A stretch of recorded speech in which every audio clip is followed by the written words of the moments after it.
आज मी तुमच्यासोबत ना माझ्या मम्मीच्या हातची मटण सुक्याची रेसिपी शेअर करणार आहे।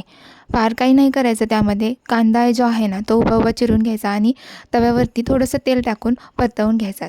तो परतला थोडासा गोल्डन झाला की त्यामध्येच आहे ना टोमॅटो पण परतवून घ्यायचा आणि ते सगळं बाजूला काढून घ्यायचं।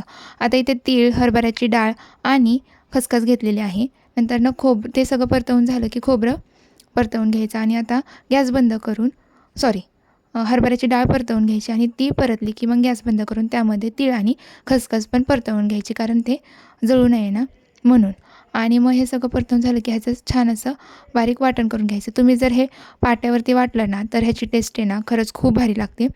पण आजकाल कोणी सहसा पाटा यूज करत नाही, त्यामुळे मिक्सरवरतीच आपण करून घ्यायचं।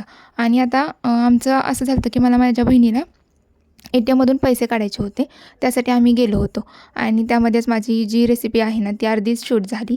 ही मी माहेरात असताना घेतलेली व्हिडिओ आहे, तो मला अपलोड करायचं राहून गेलं होतं। नंतरनं जे शिजवलेलं मटण आहे अळणीतलं ते ह्यामध्ये टाकून घ्यायचं। आता यामध्ये फार काय नाही टाकलेलं, फक्त जे आपण वाटण बनवलेलं आहे ते तेलामध्ये परतवून घेतलं आणि जे सुके मसाले आहेत ते ॲड केले ते।